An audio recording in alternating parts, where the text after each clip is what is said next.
Stuff Podcasts.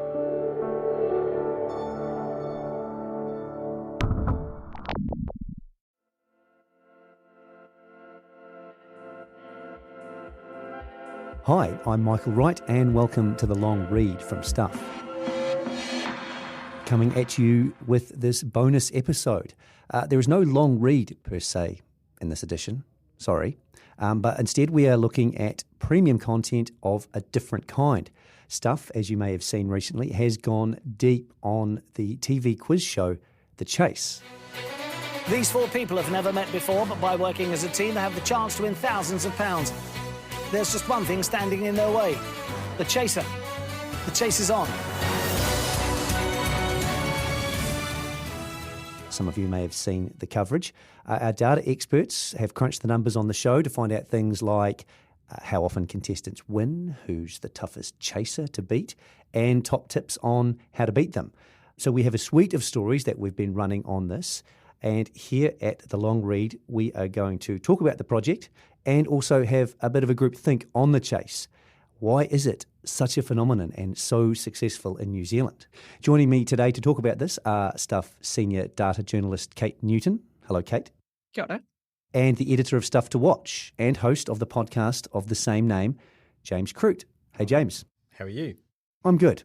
So, The Chase is just a juggernaut of a TV quiz show. It first aired in the UK in 2009, where it now regularly pulls in about 3 to 5 million viewers per episode. It spawned spin-offs in at least 17 countries, including Australia and the US. And unless you've been living under a rock, you will probably know that the UK version is in New Zealand, weeknights on TVNZ1, and delivers a blockbuster lead-in audience to the station's 6 p.m. news bulletin. Just to give you an idea, about 300,000 of us watch each episode of The Chase, and more than half of all New Zealanders have seen at least one episode. This is a daytime TV quiz show made in another country that we're talking about. Kate, you are the data journalist, so can you first of all give us an overview of the project to start with? Sure thing. So, as you have just mentioned, obviously it has a massive following here in New Zealand for whatever reason, and we'll get into that. But we had noticed, and when I say we, I mean myself and my colleague Felipe Rodriguez, we had noticed that every time a story about the chase appears on Stuff, the audience numbers for those stories are always really, really good. It's always in the top. Lap up the content. And so we thought, rather than these, overseas kind of wire stories about the chase and so on, let's actually take a really good look at the chase itself and do something really fun and cool and exciting to look at that can give all of these huge chase fans in New Zealand something to really get their teeth into. So that was the impetus for the project. And then we essentially went to work looking for sources of information and data, because we're data journalists. That's what we like, numbers, and thinking about how we could put together a story or an interactive that would fascinate people and tell them something about the show they might not know. So people will have seen, hopefully, at least some of our coverage of this. And yeah, before we get into what exactly you broke down, which is some of the things I mentioned earlier about who's the toughest chaser and how much money, etc., how did you get your hands on this data and then crunch it?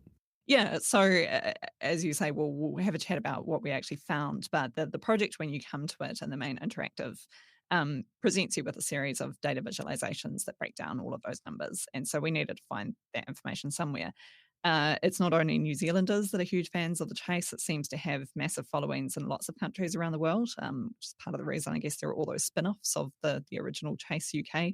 And there's, of course, like every fandom, there is a wiki. There's a wiki fandom on the internet with a whole bunch of people who are like the kind of pinnacle of chase obsessives who collect information and collate it about every single episode. So who the chaser was, what the potential prize pool was, whether the chaser won or the contestants won, what date the show aired, the target that was set by the team for the chaser to chase, all of this stuff. So that was all sitting there in this beautiful repository that we essentially just needed to come along and put our scripts to work on to scrape that data into a database that we could then use. Somehow it's not even remotely surprising that all of this exists somewhere online. The internet, it just has every chase data point since forever.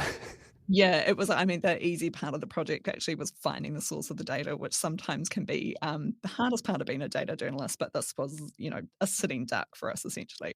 Okay, so if people are listening this far, they've probably either are one familiar with the chase. We haven't actually described the format of the show or anything, but we're guessing people are generally familiar with it. And they may have seen some of our coverage that you put together. So you crunched these numbers and found a bunch of things. Tell us about those. How did you pin down, okay, what are we going to do with this, and what did you actually find? So I guess the thing that we were angling at as both fans of the chase, and I'd say Felipe is a bigger fan of the show than I am. He was the one that really drove this as a topic because when he moved from the States to here to work for stuff, he needed to find something to fill the hole in his life that was left by Jeopardy. So the Chase UK became his stand-in. So what we really wanted to answer, I guess, was for all of those people out there who ever thought, hey, I wonder if I could win on the chase, or if I could, be on this TV show, what are the things that would tend towards success? If obviously the chase is a really big part of that. If you go up against the most successful chaser, your chances of success accordingly are probably going to be lower. So we thought the question overall that we really want to answer is crunching all of the data and looking at it in every single direction. Which chaser is the best chaser? Who's the smartest chaser? And who are you most likely to win against? And then we looked at some other things as well around the target set and whether that predicted success, the number of people who ended up in the chase at the end, because of course you have contestants that drop out in the format of the show. All those sorts of things. All right, so should we do it now? Do you want to tell us who are the chasers? Who's the hardest? Okay, so there are 6 chasers. Do we want to talk about who the chasers are? Yeah, let's do that. James, do you want to jump in here? Because I'm guessing we haven't heard from you yet and you're going to know all of this. So do you want to introduce the chasers to us? Well, that might be tricky, actually. I have to admit that we know that there's Anne Hegarty, obviously. They all have their nicknames. It's one of the great things about it. But people will have seen Paul Sinha, the Cinnamon, and all his stand-up antics. I mean, one of the things that they've done in terms of promoting these people as celebrities is they brought them out to New Zealand in a lot of cases. Yeah, like 2 or 3 of them have been to New Zealand and probably been. Sean Wallace, the Dark Destroyer, went around rest homes, basically. I mean, which probably gives you a hint as to the target audience. But yeah, Katie, I'll probably let you go with all 6. I'm not a fan of their most latest chaser, I have to say. Ooh, this is interesting. Hot take before we get to hot takes. Because we did actually ask people not just who they thought the best chaser was, but who their favourite chaser was. So we actually have two winners, shall we say, one an objective winner and one the people's prince or princess. Okay, really quickly, Kate, run us through the chasers and then tell us who the best quote unquote. Yeah. So we've got Sean Wallace, the Dark Destroyer. We have Mark Labbett, the Beast. We have Anne Hegarty, the Governess. We have Jenny Ryan, the Vixen. Jenny's one of 2 of the newer chasers. We have Paul Sinha, the Cinnamon, as James mentioned. And then the final chaser, who's only been on the show for 2 full seasons, so this is his 3rd season on the show, is Dara, Ennis, the Menace. And Dara is actually unique in the show in that he actually was a contestant on the chase who performed really well. He had a terrible team who deeply let him down, and all sorts of things were set up to I think there was like a give a little essentially that was set up for Dara to try and get him some of the prize money that viewers felt that he should have won, and he eventually became a chaser. So those are your 6. And the winner is? The winner is, a little drum roll at this end, we actually have 2 winners. So of all the chasers, Dara, who's been on the show for 2 and a bit seasons, actually has the best stats. No! I'm sorry. We can talk about Dara a little bit more. But Dara actually does have the best stats. He wins 80 to 81% of the time at the moment. And how much of a lead is that? Who's next best? Well, so the average across all 6 chasers is 76% of the time. So the chasers, win 3/4 of the time. You're not going to win anything at all. No matter how smart you are, the chase is going to beat you. But yeah, so 81% is a bit of a bump. Is that down to But his small sample size? well, yes. So we thought when we came across those results, actually, he's only been in there for a couple of seasons. He hasn't really been around long enough to prove that this is the standard that he's set, or if this is just beginner's luck, essentially. So we looked at the other 5 chasers and said, okay, well, who's the next best out of the more established chasers? And that is Jenny Ryan, who has been on the show for 6 seasons, still shorter than some of the veterans, but we felt, that was enough of a sample size to say pretty clearly that she's the best of the rest. And her success rate is about 80% as well. So just behind, 81 to 80. Just behind. That's Just not bad. behind. Who's the Yeah. worst? Worst. I say worst. I'm sorry to say that the worst chaser is Sean Wallace, the Dark Destroyer. I'm not surprised by that, actually. Why are you sorry to say? Is he your favourite? Well, he's not my favourite, but he's Stuff Reader's favourite. Ah. He was the winner of our dear. popularity contest. See, that was the rest home visits that did it. Carried the grey vote, did Sean? Well, he was probably the last one to visit here. Why does that not surprise you, James? Having watched him in action, he seems to have the biggest gaps in terms of knowledge, or he makes the biggest blunders. If you've ever watched all 5 of them together on the spin-off show, Beat the Chasers, he's the one that they all blame.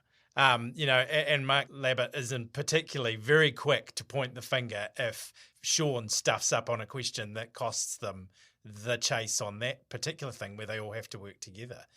What I would be interested to know would be how Paul Sinha has been tracking in the last couple of years, because of course he's had a Parkinson's diagnosis, and you can see it in the way his face has changed over the last couple of years. I'd be interested to know if his stats were still as high as they were in the early days. Well, I can actually tell you that if you give me 1 second. We have a graph for that. We have graphs for everything. Brilliant. There's a graph.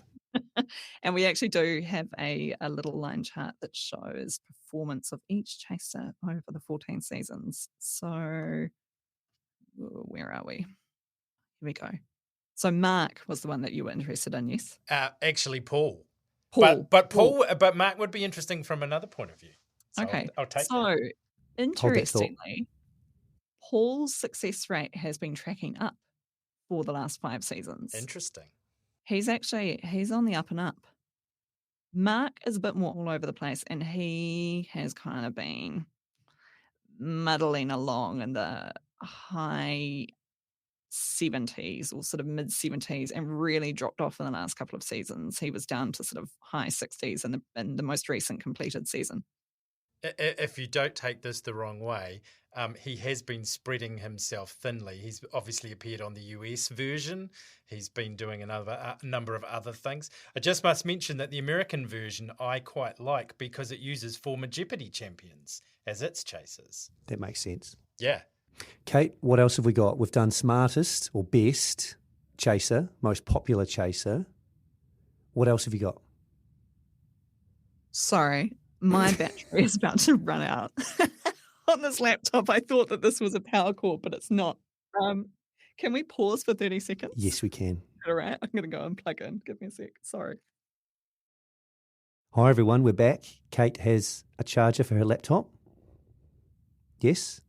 Yes, I do. I've been rescued by somebody here who ferreted around and found me one. Yeah, you'll never know how long James and I waited because we've seamlessly weaved this together. Kate, what else do you have? What other results? What other results? So the other thing that we looked at was how much money is actually won on the chase, because one of the unique parts of the chase is that you could amass the biggest potential prize pool of all time and still walk away with nothing if you don't actually beat the chaser in the final chase. Right, so very quickly, we should probably say, Yes. Contestants amass a certain pot of money that they then compete for against one of the chasers at the end, and whoever gets the most questions right in the final round wins the money. That's right. Or 0 if it's not the contestants. Sorry, Go ahead.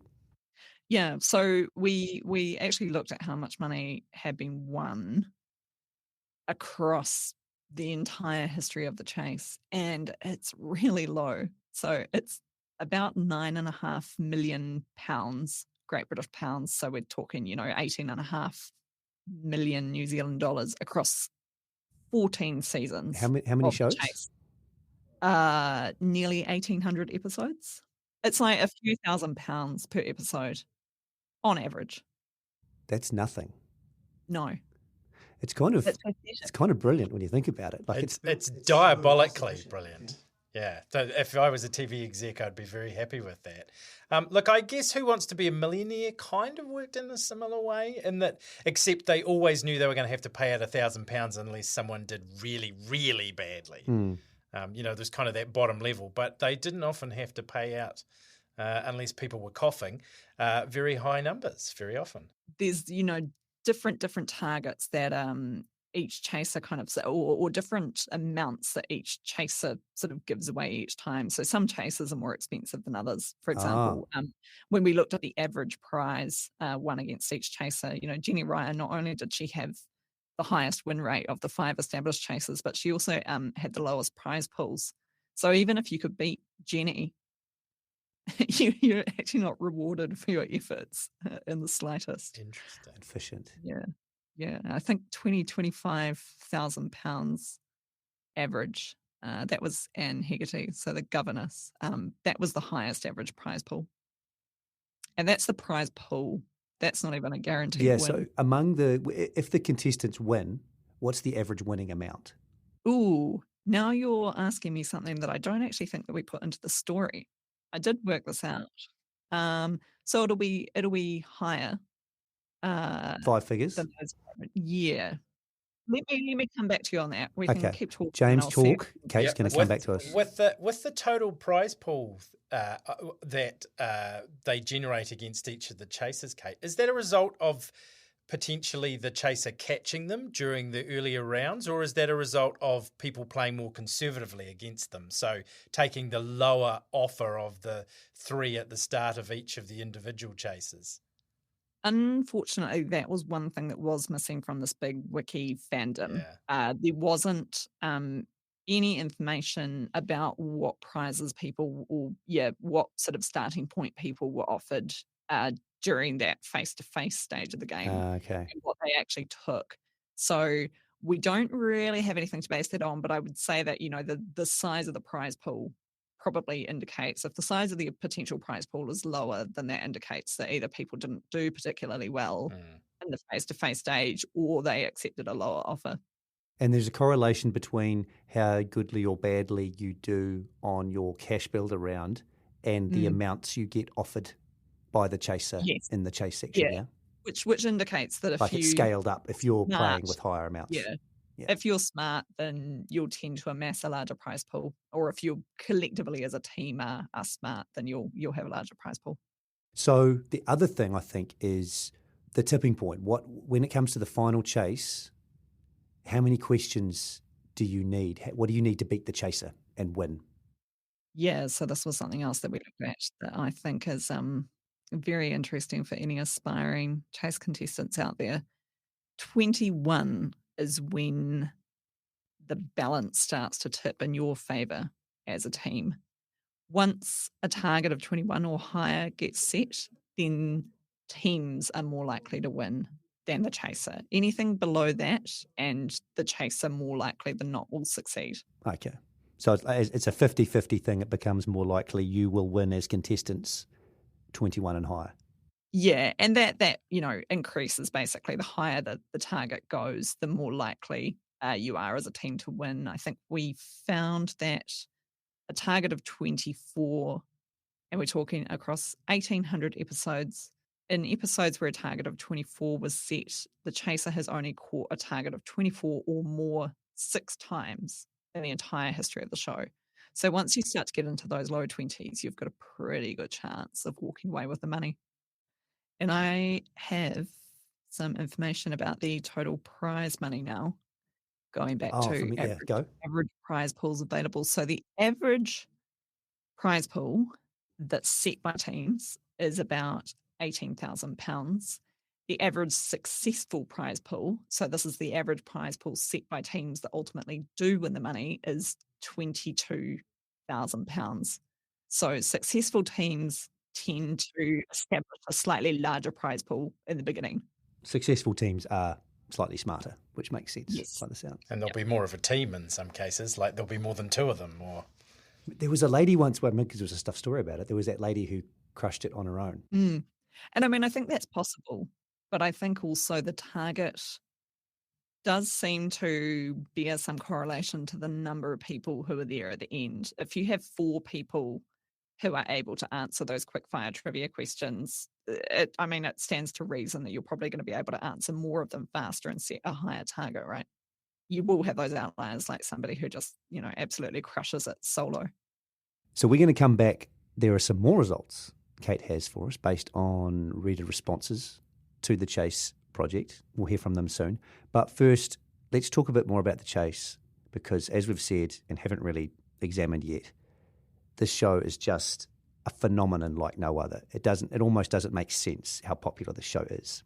So, James, I don't know who, but somebody smart somewhere once said, if you want to understand a country and its culture, watch its game shows. New Zealand doesn't really have its own game shows anymore. So what do you think? What does our national Chase obsession say about us?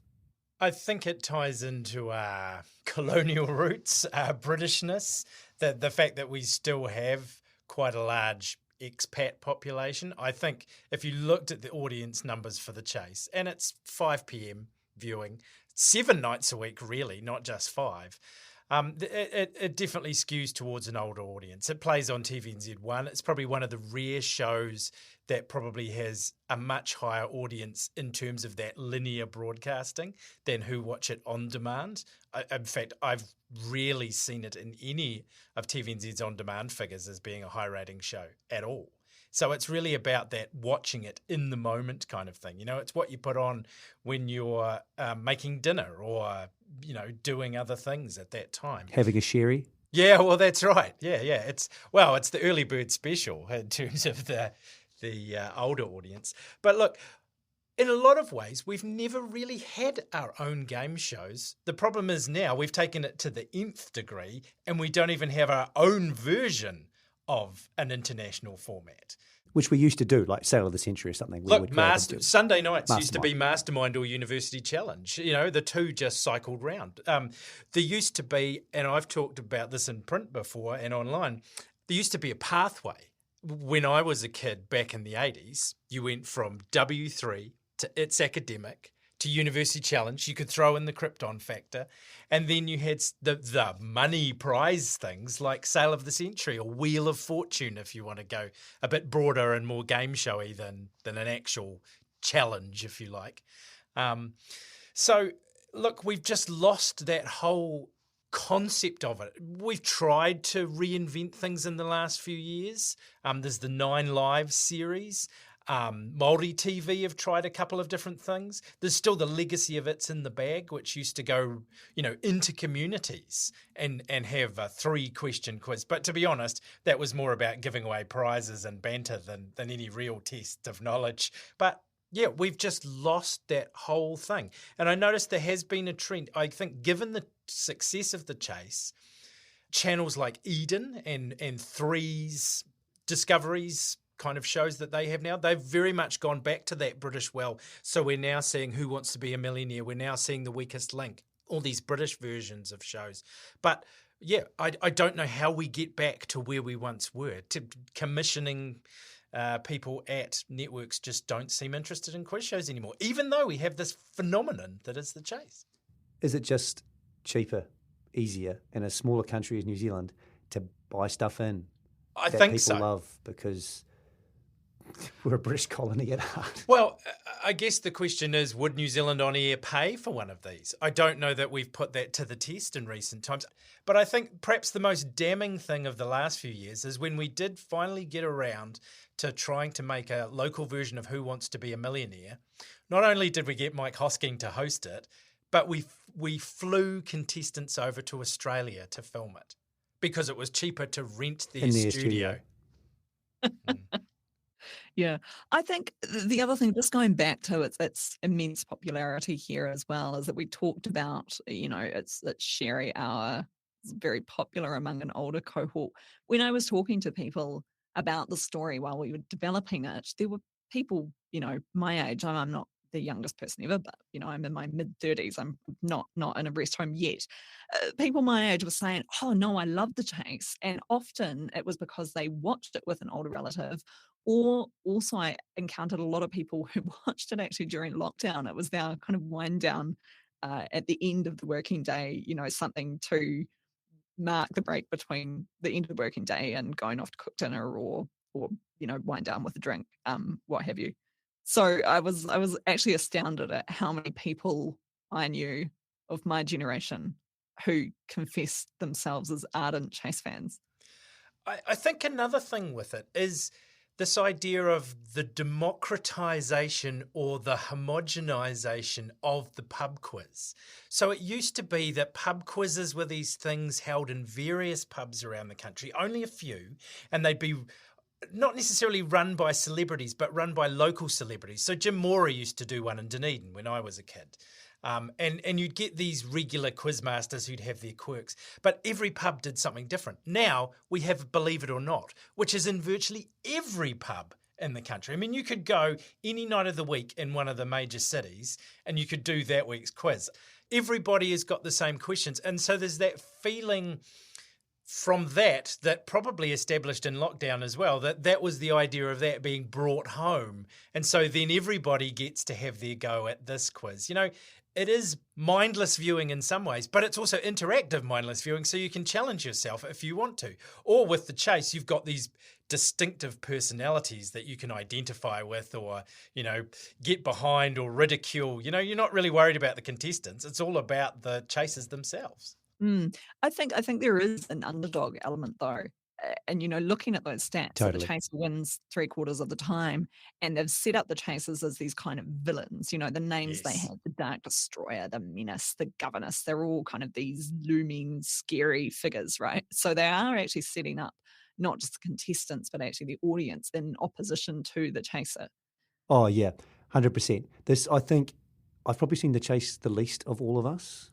I've probably seen, I don't know, like a dozen episodes in my life, but I watched a couple more for this. And what you just said, Kate, I think that's the key. I think that's why it's so popular. Like, not to get all long read about it, but The Chase almost has like a narrative in the way that other quiz shows don't. You've got this random group of people, they come together, they're on this quest, they've got to win some money, some of them won't survive, and they've got to work together to achieve this common goal. So they're like protagonists in a story, basically. Mm. And crucially, as you just said, they have an antagonist who's the chaser, who's a pantomime villain, basically. But that's someone we can all, root against, which sounds simplistic, but it's actually quite a powerful force in your mind, especially on something, as benign as a game show usually. Like if you think of Jeopardy or Sale of the Century or whatever, they don't have anything that dynamic. Well, there you have no antagonist, do you? No, it's just a guy, it's just a host. And he asks questions and then tells you if you got the answer right or not, and that's it. Which is, again, brings me to, I think, it's kind of the same point, but the second half, which we haven't mentioned yet, which is the enigma of Bradley Walsh, who I think is crucial to the success of the show. One, because he is, relatable everyman par excellence, but he's, again, an avatar for the viewers. He's on our side. He's rooting for the contestant, so it's all good. And that's a whole lot more interesting than, just having that straight-up game show host like Alex Trebek or Steve Parr, who those guys were passive. They didn't have a dog in the fight, which is fine, totally. But like Alex Trebek was beloved on Jeopardy. That's totally fine. But it's a subtle difference on The Chase that you have this host who's an actor, kind of, in the show. Yeah, and he also gives you, as a viewer, and the contestants, and even the chasers on occasion, permission to not actually take the whole thing too seriously. Oh, totally. I mean, he's breaking character. He's breaking the fourth wall constantly. Absolutely. His multitude of breakdowns where he's in fits of giggles and actually can't speak because he can't breathe is well documented. You can go onto YouTube. Oh, there are memes. And it will, provide you with so many search results.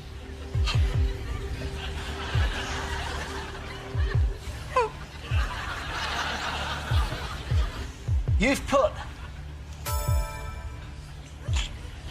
show jumping. The other thing about Walsh is he has mastered the incredibly difficult art of the inane chit-chat with the quiz show contestant, which is just the bane of every TV quiz show. Somehow he makes that stupid patter work. If that's one weakness of Jeopardy, it's that the thing they have to do each day. And when somebody's on a run of 30 days, it can become seriously.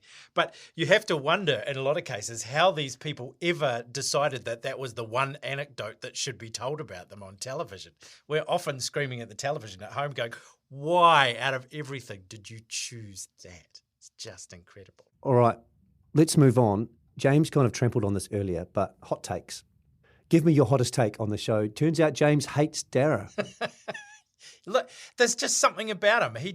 What's wrong with him? He just comes across as the weakest of the personalities. It's like I understand the whole backstory now that he was a contestant who became the contestant done good sort of thing. And it's just kind of like, I don't know. He just doesn't seem like he doesn't have that distinctive personality that the others do. And I don't know. Maybe it's just the times I've watched it. He always seems a bit more of an easy mark than the others, but clearly that's not the case. Maybe he's just lulling everyone into a false sense of security. Yeah, well, you're not the only one. Dara was actually the least popular of the 35,000 or so stuff readers. So he got 6%. Sean Wallace, who won, got 21.5%, 22%. Maybe we subconsciously like the ones who let us, the contestants, win more. Well, possibly. I did think that there might be something in that, but I also think that this could just be a question of longevity. The 4 chasers that have been on the show the longest, we had Sean and Mark, I believe, were the first 2, and got added a season later, and then Paul came along a couple of seasons after that. We're well ahead of Jenny and Dara in that popularity poll. And so I wonder if it's just a sense of, you say that every time you see Dara, he doesn't really seem to have that much of a personality. And I wonder if that's length of time on the show, that actually he hasn't had time to properly develop a character or, gain the trust and affection of viewers. Or maybe he is just fundamentally dislikable. Could be that. Yeah. Maybe there's no hope for him. He just kind of sucks. Yeah. Yeah. Bit bland. I have to say, I mean, not a big watcher of the chase, and I watched a few episodes with Dara, and I thought, he seems like a nice guy. Yeah. Who's your favourite? I had nothing to compare him to. Who's your favourite? Well, I mean, I'm probably going to go with either Anne or Jenny because, I feel like I have to stick up for my own kind here, and also Jenny's smarter than the rest of them, so that always wins my respect. I like Jenny. I'd vote for Jenny. I don't have strong enough feelings on the chase, though. I'll probably vote for Jenny. James? Yeah, look, Jenny is definitely one of my favourites. I don't know. It's probably Paul, given his quick-wittedness, his sort of sly sense of humour, but also probably from his season of Taskmaster as well, which was probably one of the best seasons of them all, even though he was terrible.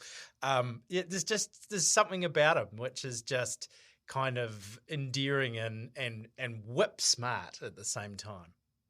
Mm-hmm.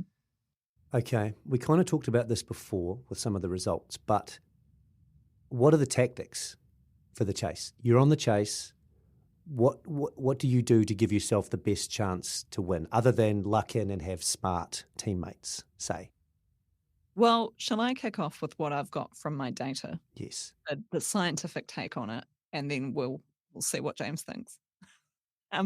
So yeah, as you alluded to, smart teammates obviously very helpful. Yeah, so 2 things really that's important for. The first thing is obviously that it helps you build up a bigger prize pool. You'd hope if there's 4 of you contributing and you're building or getting higher offers or able to take those higher offers in the early stages of the game. So a bigger prize pool means more money that you might be walking away with at the end. That's always a good thing. And then the second thing is that, yes, it just helps you set that higher total that we've talked about before. If there's 4 of you answering those quick fire trivia questions at the end when you're building the target for the chaser, that sort of lends itself to been able to build a higher target in the first place. There's fewer silences. Even if you don't know the question, the person standing next to you might. So that all helps. But yeah, really that high total, I think, it's not so much a tactic, but it's something that you're aiming for. Because as we saw, there's a tipping point once you get to 20 or more questions where your chances of success really start to ramp up. James? I think the key, like a lot of shows, like of the mastermind straight quiz ilk, is not mucking around. If you don't know it, pass. You're not losing money. Yes, I noticed that on the thing. Like when they don't know, especially if there's fewer of you, just pass. Say something. Get the next question that you might The know. more questions you can have in the time period, the more likely you are to accumulate money. You're not losing money if you say nothing.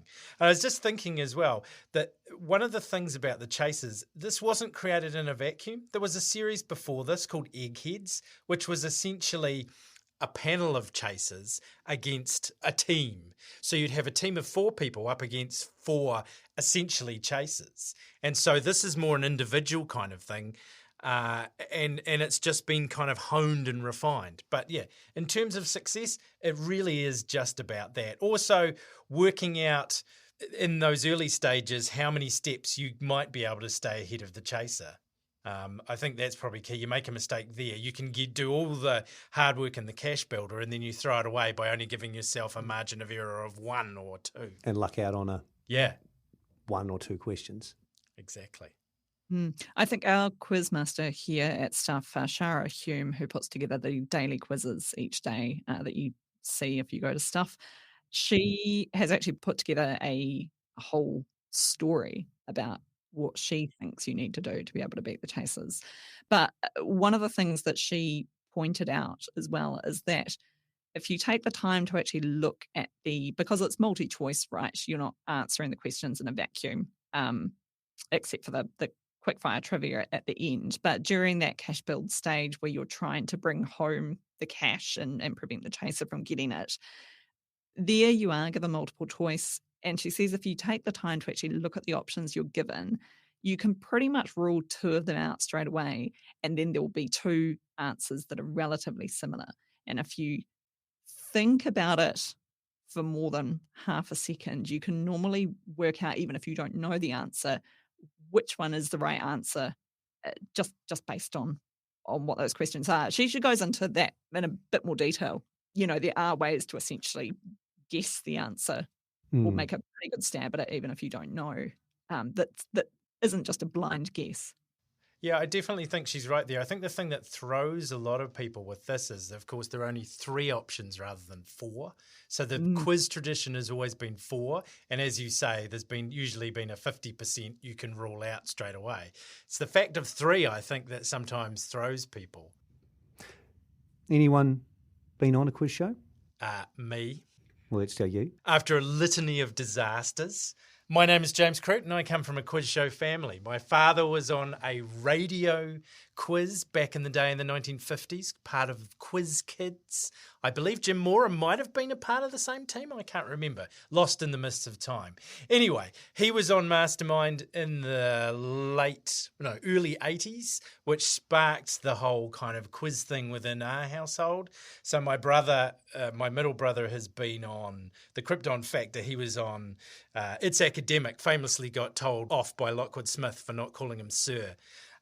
He was on University Challenge. He finished 4th in the Krypton Factor and almost destroyed our washing machine because his tracksuit was so full of mud from the Burnham Assault course. What colour was he? He was green. I loved that show as a kid. I loved the Krypton Like Factor. all of those quiz shows were on when I was like 5. Yeah. He physically went under the water. All those quiz shows you named before, Krypton Factor is the only one I remember because James is ancient compared to Kate and I. Yeah, well, there is. Well, I mean, I remember Sound of the Century. I mean, the closest And I've Sound of ever the Century, yeah. got to being on a quiz show is pretending to be Steve Parr and sliding in my socks across the lino floor in the kitchen. So many kids did that. Did every single child in New Zealand do that? I qualified for it, but never got on it. My 2 brothers both got on it. One's got a waterbed and a result. I never found a waterbed and a set of garden tools, I think he got from memory. Both of them only lasted a day. Did he buy it off that thing? You know, they used to stop. Yeah, and yeah. Here's Judith with some fucking He thing. would have won the episode if he hadn't bought the fleece-lined waterbed. We've ribbed him for years about it. Look, so yeah, ultimately it was a sad sack. So they cancelled. No, my intermediate decided they didn't want to go on W3. The principal's son got chosen over me in terms of its academic. Yeah, University Challenge bullshit, yeah. stopped. And I did finally get to go on a quiz show when they created a special one for TVNZ called Grand Champion, which was an Olympics-themed one, especially for the 2004 Games in Athens. Simon Barnett hosted it. I got flown up to Avalon. Got to take part, was in the final heat. Unfortunately, I came up against the one guy who got the highest total out of the entire, series of heats. I got the second highest total out of all the series of heats, but unfortunately, it was whoever won the heat. So went home empty-handed, basically. Thwarted once. Thwarted once more. At least it wasn't what now they would have gunged you.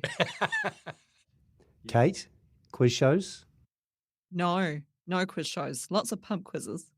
Quite competitive in a pub quiz, which I don't think is a good thing. It's not a great trait in anyone, but No. I was sadly, part I'm the of same. one of Dunedin's most feared pub quiz teams. oh, don't hold back. Tell us Yeah. how good were you? They were called the Rattray Street Rats. And I was a second generation member of the Rattray Street Rats, run by a chemist at Spates, hence the title. And he would select the team each week as if he was an Australian cricket selector. So you would wait to get your phone call. He was your team.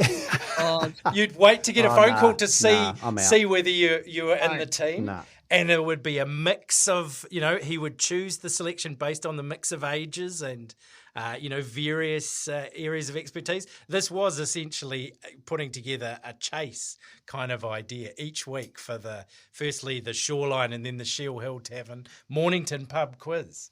Amazing. I would be unavailable for Oh selection. my God, this is horrific. Are you sure you want this to be part of the podcast? I've got to vent these things somehow.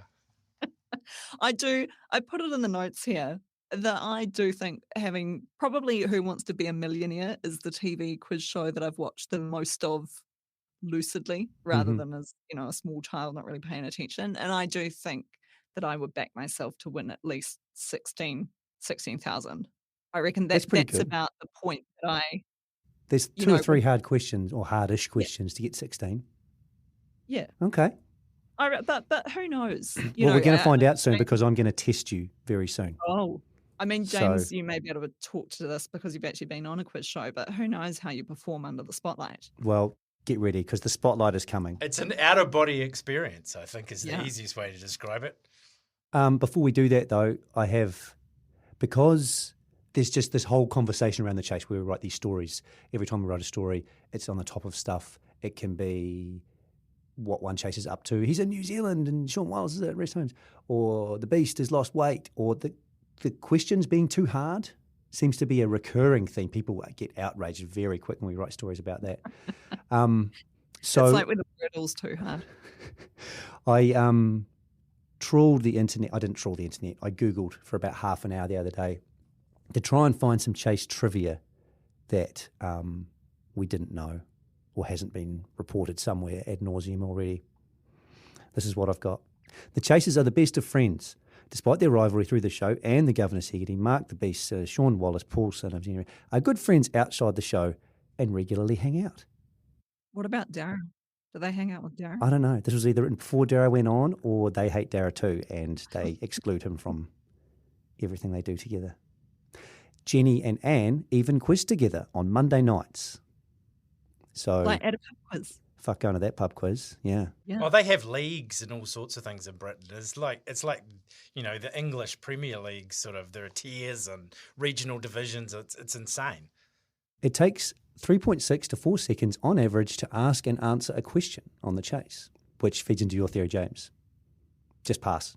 Get another Yeah, one. although- Don't waste 3 more seconds. Having said that, that is thinking one and of the answering wrong. variables is the fact that some questions are way longer than others in that final round. That suggests that a maximum target that you could ever set would be about 30. Yeah. If you asked and answered correctly, there were nothing insanely long, and you We once Didn't did a mess around. study on Mastermind and the disparity between the number of questions that Peter Sinclair asked each person. Sorry, you once did a study. Yeah, on the number of questions. Why did you do the study? Because we were convinced that it was fixed, that depending on what specialist subject topic you chose, you were disadvantaged because your questions were like, were too long. an average of 6 seconds as opposed to an average of 3 or 4. So, sorry, what was the context for this study? Pure jealousy or hatred, probably. You did I suspect. this. You did this at home, Yep, and there was a disparity. definitely. Oh, Even scandalous. All right, there. Now I'm going to test you guys. So, bear with me. I'm just going to quickly find it here. In 2018, 4 players faced the governors and went home with a mouth-watering £100,000, which I think might have been the highest at the time. I'm not sure, but it was really high, and it's probably one of the highest still, even if it isn't top. I think it is. I think 100,000 has been won twice. The wrong trousers? Correct. Time is up.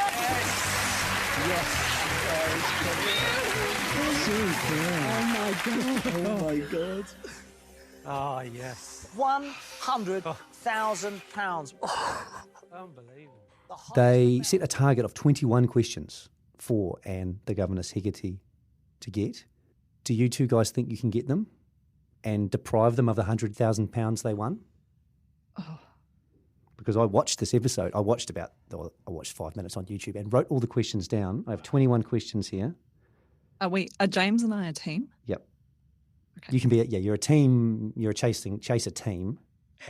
Do we have a particular tactic we want to use? What I'm going to do, I've thought about this. What I'm going to do is you're going to say your name and then the answer. Saying your name counts as buzzing in. Okay. For pushbacks, we'll just say every second wrong answer is a pushback. So 50% of your wrong answers will result in a pushback. Yeah? Okay. Okay. Just going to get my... So this is one being added to the total. I'm just getting my notepad so I can So, keep a Kate, tally. if there's more than a 2-second delay, someone just say pass. Okay. That's the only thing I can think of. I should say as well that there's a distinct disadvantage in that James and I cannot see each other. Exactly, So that's tough. no visual clues. So yeah, the first person to buzz in, you say your name, I'll say your name to you, then you answer. That should take less than a second. Are we timing? I'm timing. I've got a timer. Okay. How long is it? Is it 2 minutes? 2 minutes. 2 minutes, okay. So I'll stop every time there's a wrong answer. I'll stop and we can pause and pretend you don't get it wrong, whatever. Okay, Kate and James. We won't do nicknames. Kate and James, the chasers. Are you ready? Your target is 21 questions. I think I have 25 or 27 or something like that. There should be enough here for you. Okay, let's go. Your time starts now. Which action movie star is the father of Sophia Stallone? James. Sylvester Stallone. Correct. Ross Barkley represents England in what sport? James. Football. Correct. In which sitcom do old flames Gene and Lionel meet up again? Pass. James, pass. Amityville and Babylon are places on what New York island? James, pass. In the 1970 film The Railway Children, how many were girls? James, pass. The unicorn is the national animal of what UK country? James, Ireland. Incorrect. Scotland. Stop the clock. So, that's one wrong. And how many have we passed on? About 3. 3. So that's 2 off. I was going to jump in on the Railway Children, but What would you have said? I would have said 2. Yeah, you should have. Ah, damn. So you guys are on should've. 0 Oh, okay. with your two passes and your incorrect answer. Sorry, 4 passes and 2 wrong. Okay, time restarts now. 42 seconds down. You've got 1:18. Natch is a short form of what other word? James, pass. Naturally. Michael Kors was a judge on what TV fashion show? James, Project Runway. Correct. What domestic pet is the Norwegian buhund? James, dog. Correct. The Misunderstood Prince is a 2017 book about which man? James, pass. Oh, you should have guessed. Blood Prince Charles. Who directed the films Milk and Good Will Hunting? James, Gus Van Sant. Correct. What Mexican bread is used to make a quesadilla? James. Kate. A tortilla. Correct. Comedian Chris Lilly was born in which country? James, Australia. Correct. What is depicted in the Matisse picture Le Bateau? James, pass. a boat. Who was Prime Minister of Portugal during World War II? James Pass. Kate Pass. Oh. A warbler is slang for what sort of entertainer? James Sinha. Correct. Kate The brand Tresemme specialises in what sort of product? James Hair Products. Correct. The rugby star Jonah Lomu mainly played in what position? James Wing. Kate Correct. Winged.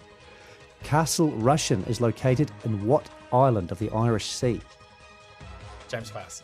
Isle of Man. What high street store owns the parenting website Gurgle? And you're out of time. I gave you a couple more seconds because I fluffed an answer or two.